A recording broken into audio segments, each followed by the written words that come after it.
Good afternoon, YouTube. This is Econ Cat 88, and I'm still in Riverview, Florida. This is a very large residential planned community, and part of it is still undeveloped. This is basically an empty subdivision among a lot of new homes that haven't been sold, and probably tons of foreclosures. But this place here is called Denmore.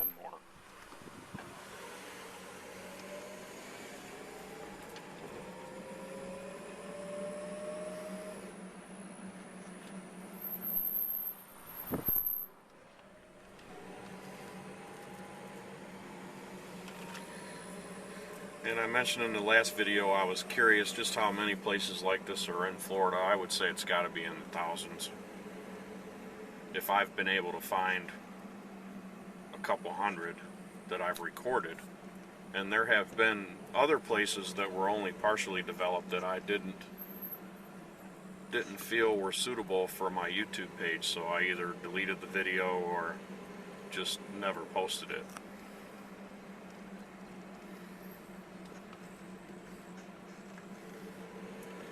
This place has been sitting here since 2006, I believe. I just saw on a fire hydrant.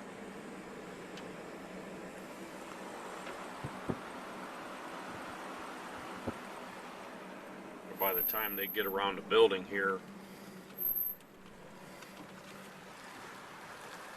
these roads will be in 2006. These roads will be in such bad shape they'll have to be replaced. You can see over there are some new homes over there. Some of them are occupied, some of them are not.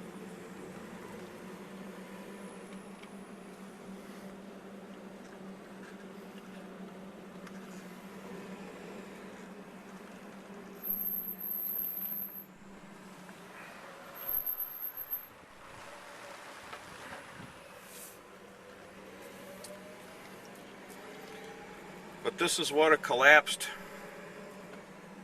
credit bubble looks like.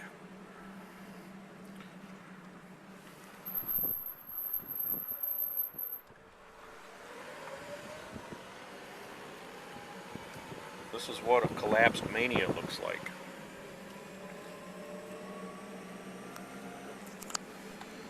Now we have the Occupy Wall Street protest. I saw that they tear gassed protesters in Oakland, California yesterday. So apparently some cities have decided to get tough with these folks.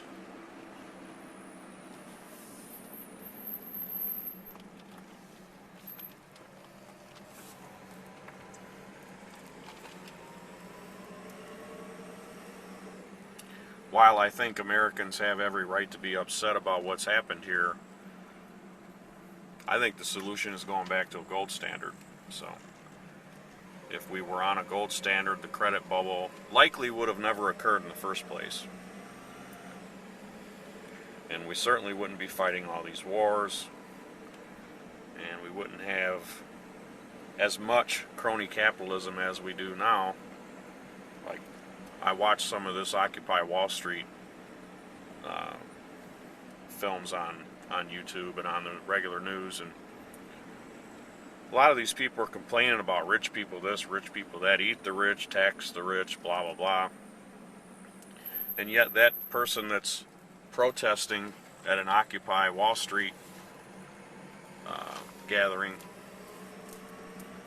they have 100 or 200,000 in student loan debt. Yeah, these fire hydrants aren't even turned on. Somebody pitched out a bunch of mail there. They've got several $100,000 in student loan debt. And that's another thing. College would not be as expensive if we didn't have all the student loans and all the grants. And so these universities, oh yeah, somebody's kind of turned this into their own little personal dump. I'm not sure what that is. Looks like an old bathroom. Somebody did a bathroom job and tossed some of the stuff out here. But if it weren't for the government-backed student loan programs, college probably would be a lot cheaper, because these universities, knowing that they have a backstop of guaranteed students with money in their hands to apply and attend college, they just raise the fees every year. And then that goes back to the public sector union argument. Yeah, somebody dumped off a whole bunch of phone books, it looks like. Someone probably was being paid to deliver those and just said the hell with it and brought them back here and pitched them out. So these public sector unions were able to give themselves raises and raises and raises, and now you've got these college professors. There's a little bit of water here in this development. This would have been a nice area if they would have actually finished it.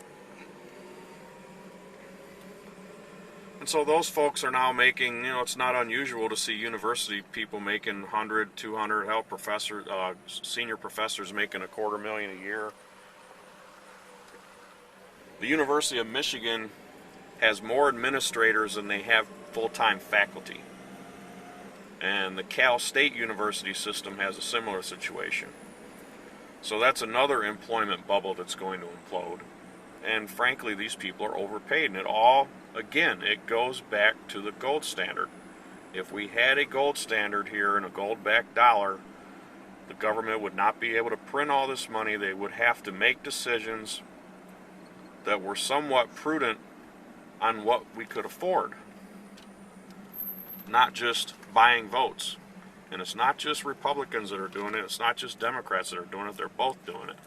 The Democrats are mostly doing it via social programs and other wasteful spending, and the Republicans are doing it via crony capitalism.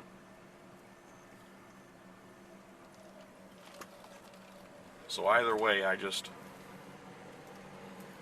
don't think the problem is going to be solved until we return to a gold standard. And I don't think we're going to do that as a country by choice. I think the market will force us to do it.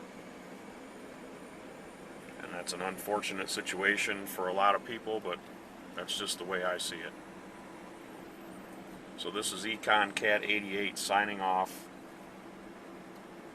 Well, let me get to the end here. Signing off from Riverview, Florida. The Florida real estate collapse and the American Greater Depression. Ground zero.